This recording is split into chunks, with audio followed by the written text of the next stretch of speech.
হঠাতেই হেৰালকে নিনো মোৰ চোতালৰে জোনাক ঠাইতেই অচিনা তমসাই আগচিলেহি মোক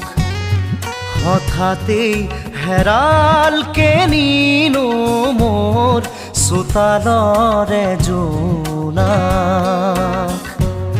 ঠাইতেই অচিনা তমসাই আগচিলেহি মোক সজল সজল চকু আঘাতে বেৰা বুকু কিদৰে দেখোঁ আনক হঠাতেই